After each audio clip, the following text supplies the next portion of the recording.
Muito bom dia, boa tarde, boa noite para você que está assistindo essa aula que foi gravada na Twitch, mas está assistindo pelo YouTube, o que significa que você, além de fazer todas as coisas no YouTube aí, curtir, comentar e seguir, vai ter que me seguir na Twitch também, pelo amor de Deus. Até porque aqui a gente pode trocar ideia, conversar, tirar dúvida, enfim. Fiquem à vontade. Aula de hoje, Seminário dos Ratos, da nossa querida Lígia Fagundes Telles. Meu, adoro o livro, adoro a autora.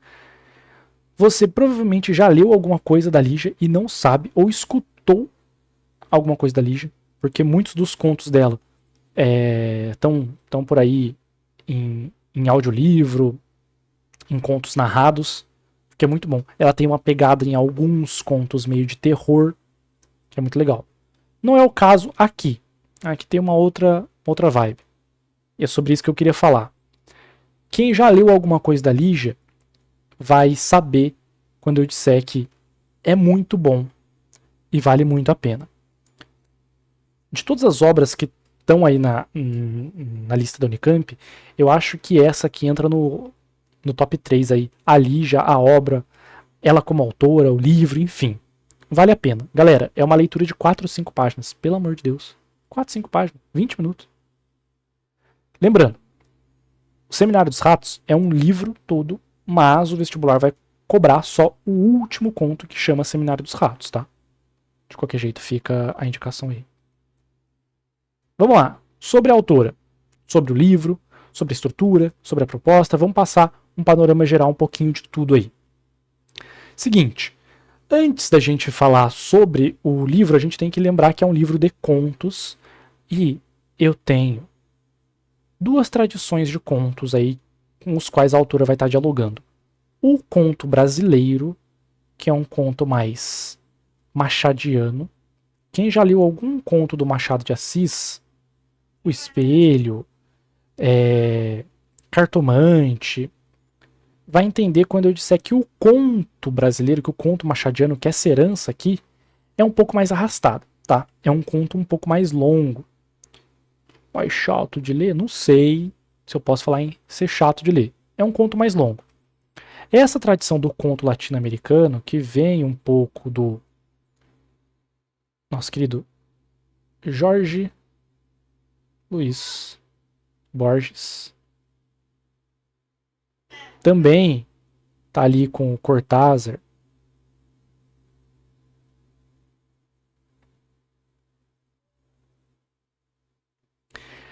É uma narrativa um pouco mais dinâmica, bastante mais dinâmica, mais rápida. É um conto, segundo os próprios autores, e o Oliver que é cola. Cadê? Vem cá, cara.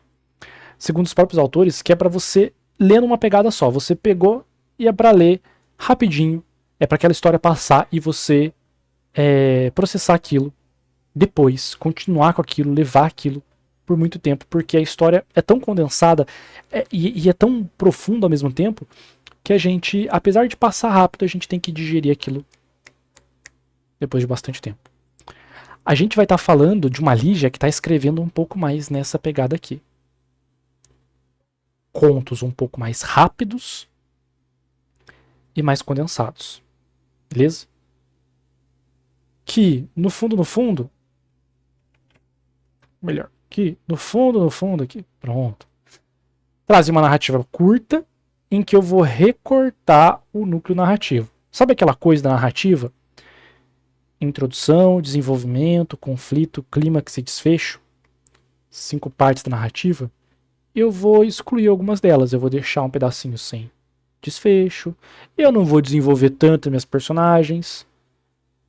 Porque o que interessa, de fato, é condensar isso no conflito e no clímax. É levar ao ponto alto o meu leitor de forma rápida aí. Tá? Por isso, é uma proposta de a dinâmica da prosa aí ser um pouco mais evidente, ser um pouco mais ressaltada. E querendo ou não, galera, a gente vai integrar o leitor. Porque, de novo, se eu tenho as 5 partes da narrativa, apresentação, desenvolvimento, conflito, clímax e desfecho, e eu tiro alguma dessas partes, eu tenho que deixar para o leitor completar. Eu tenho que deixar para o leitor imaginar. para o leitor completar esses buracos. Isso, querendo ou não, chama a gente, deixa muito mais interessante porque você sente, sabe aquela coisa de fazer a teoria, de ficar imaginando? Tá aqui. Por isso é tão bom. E por isso eu gosto tanto. Seguindo. Um pouquinho do contexto histórico de quando que o livro foi feito, tá? É um livro nesse contexto aí de ditadura militar, em que eu tenho essas 3 características aqui. Autoritarismo da ditadura, um controle estatal, em que eu vou ter censura, por exemplo, e para se opor a isso, para combater isso, eu vou ter aquela arte engajada, essa arte que se opõe à ditadura, tá? Eu confesso que eu errei aqui, fui moleque, mas porque eu tenho essa aula, ó, desde quando o livro entrou na lista, e quando o livro entrou na lista, a nossa querida Lígia ainda estava viva. Ela faleceu ano passado, e cara, pega, tá? A Lígia, como autora, ela foi muito importante para a literatura brasileira ao longo de todo o século XX, porque é uma figura feminina de relevância, de importância, junto com a Clarice, por exemplo, né, que trata na sua literatura da figura da mulher a partir de um ponto mais, talvez não só embasado, mas mais coerente. Né? Trata da figura da mulher no centro da narrativa ali de forma mais coerente, sem estereotipar essa figura feminina. Seguinte, além disso, para além do contexto, vai ser muito importante porque Seminário dos Ratos vai ter uma coisinha ali com o contexto histórico. Guardem essa informação para a gente te falar um pouco melhor. O Seminário dos Ratos é um livro de 77. Se você estudou história aí pro vestibular, você sabe que a década de 70, os anos 70, não foram necessariamente assim muito maravilhosos nessa época da ditadura. Então, isso vai ser muito importante pra gente também, tá? Para além desse contexto histórico, o que eu tenho na obra? Eu tenho uma temática fantástica. Guardem também essa ideia aqui, esse conceito, pra gente falar lá no finalzinho, quando a gente falar sobre o conto. O contexto histórico e a temática da fantasia vão ser importantes. Mas não qualquer fantasia, um conceito muito específico de fantasia. Eu não tô falando temática de fantasia, eu tô falando fantástica de propósito. Isso aqui é muito importante, é um conceito muito importante pra gente. Vamos lá. O livro tem 14 contos, mas a gente só vai poder passar por 2, no máximo, no máximo. O primeiro conto, que é um dos que eu mais gosto no livro, né, é esse Lua Crescente em Amsterdã. É um conto que traz um aspecto muito do fantástico. Se você quer ler o resumo do conto, pausa aí. Eu vou continuar um pouquinho e vou deixar a indicação. Além do Seminário dos Ratos, lê isso aqui. É muito legal. A ideia da fantasia aqui, galera, deixa eu fazer essa seta melhor, vai. A ideia da fantasia aqui é criar dúvida. Não qualquer tipo de dúvida. Uma dúvida sobre a natureza dos acontecimentos. Aquilo que acontece. Qual é a explicação? É realidade? É uma fantasia? É verdade? É sonho? Essa explicação aqui, inclusive, nem é o nosso forte, nem é o nosso ponto. O ponto aqui é a dúvida. Como o autor constrói essa dúvida? Em Lua Crescente de Amsterdã, a gente tem um casal que está viajando, está fazendo um mochilão e acaba ficando sem grana. Eles brigam, tal, por conta de toda a situação. E o final do conto, né, eles estão brigando no banco de uma praça em Amsterdã. E o conto ele termina com os dois brigando, e aí corta a cena para uma garotinha que está vendo ao longe a praça e ela chega para encontrar os namorados ali. E ela não encontra eles, ela encontra um passarinho bicando uma borboleta. Sendo que os dois tinham acabado de falar. A namorada tinha acabado de dizer: se eu fosse uma borboleta, eu poderia sair daqui. E o namorado responde, né? Borboleta, eu queria ser um passarinho. Aí você fica com essa dúvida, tipo, eles viraram um passarinho, uma borboleta? Eles podem simplesmente ter levantado do banco e ido embora e, por coincidência, tem um passarinho, uma borboleta lá. Era uma criança, a criança pode ter imaginação fértil, isso pode nem ter acontecido. Não sei. Fantástico é sobre dúvida da natureza dos acontecimentos. A explicação não importa pra gente. O que importa é como que a autora constrói essa dúvida. E fica a recomendação para vocês lerem aí Lua Crescente Amsterdã para perceber como é legal a construção disso. Mas eu vou pular um pouquinho para a gente falar de Seminário dos Ratos, que é o nosso foco aqui. E aí eu preciso fazer um resumo um pouco mais detalhado, né? Imagina assim, galera. É um contexto mais ou menos fictício, de um Brasil mais ou menos fictício, em que todo ano acontece esse encontro, que é o Seminário dos Ratos. Já está no 7º Seminário dos Ratos para resolver o problema dos ratos no Brasil. Nesse seminário de agora, o conto começa, a narrativa começa com um assistente militar entrando na sala do seu superior e dizendo: olha, superior, eu já aloquei todo mundo. Os estrangeiros que vieram ajudar a gente aqui, o pessoal dos Estados Unidos que veio ajudar a gente aqui, tá no quarto. Os outros militares de outras patentes estão em outro quarto. Eles estão todos bem dispostos, estão todos confortáveis. E o superior, que está com o pé machucado, começa a dialogar com ele, quer saber se além dos convidados que chegaram ali para o seminário dos ratos, como que tá a repercussão, como que tá a imprensa, se a imprensa não está falando mal. A imprensa sempre fala mal, a imprensa só sabe reclamar, essa imprensa que nem devia falar nada. Além disso, como que tá a opinião pública? O medo sobre os ratos. Pô, a gente veio aqui fazer esse seminário num lugar afastado, longe da cidade, para que ninguém viesse encher nosso saco, para que as pessoas não viessem fazer uma manifestação aqui. Como que tá isso? Tá tranquilo? Eles vão conversando, enquanto eles vão conversando, o superior fala assim: pô, tô escutando um barulho, você não tá escutando não? O assistente: tô escutando não, o senhor sempre foi de escutar essas coisas, de ter ouvido bom, mas eu não sei não.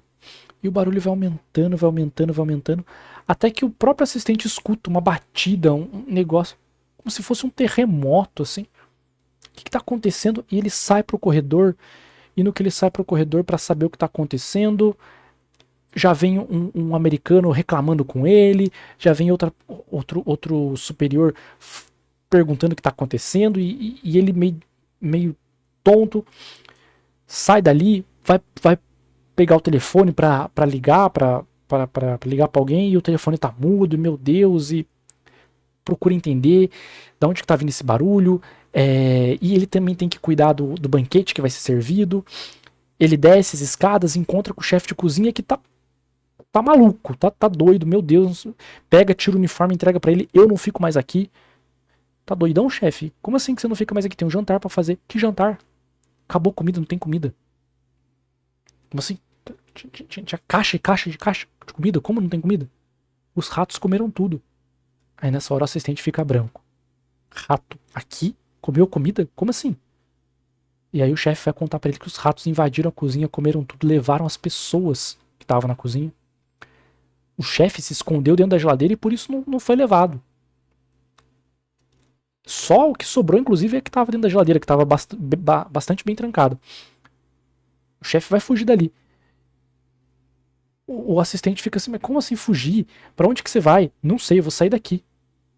Não, ninguém vai te levar de carro daqui, não vou deixar. Que carro, doidão? Os ratos também já pegaram os carros. Eu vou a pé, eu não vou ficar aqui. Aí o som começa a aumentar. E quando o assistente se dá por si, tem rato entrando por tudo que é lugar, janela, porta. E ele sai correndo. Corre, vai até a cozinha. E os ratos já estão lá dominando tudo, tomaram tudo. Ele vai até a geladeira, desesperado, entra dentro da geladeira, tira tudo, tira a lata de comida, se tranca dentro da geladeira e fica lá, paradinho no frio, até não escutar mais nada. E ele não escuta mais nada, um silêncio total. Quando ele abre, não tinha sobrado mais nada. Ninguém, tava tudo limpo, os ratos tinham tomado tudo.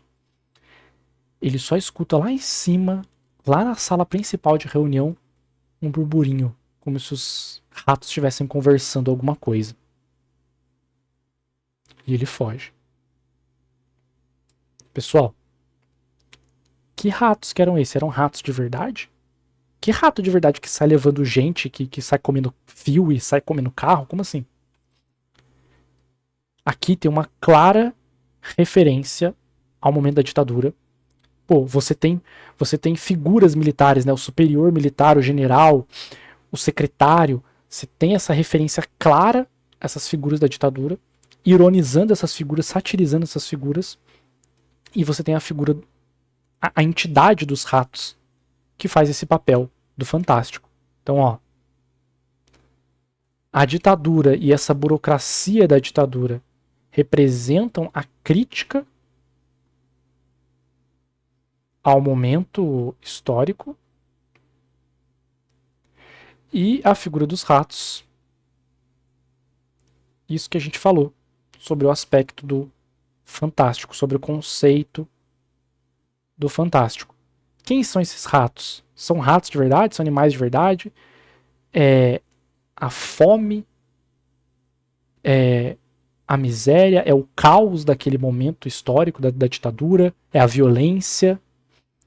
A gente não sabe. E nem é para saber. Porque isso aqui é fantástico. Esse conceito do fantástico, ele talvez seja difícil de processar, mas ele é muito fácil de perceber. A partir do momento em que eu gero essa dúvida, que eu não sei o que está acontecendo, não entendo o que está acontecendo, é fantástico. É claro, não é só um não entender porque está mal escrito, está confuso, está sem pé nem cabeça. Não. A narrativa, ela é bem construída para que isso tome uma importância tão grande que fique claro a importância ali, mas não fica claro a explicação. Ah, mas eu só vou ter essa compreensão se eu ler o texto de 4 páginas que vocês leem em 20 minutos. Não vou repetir isso de novo.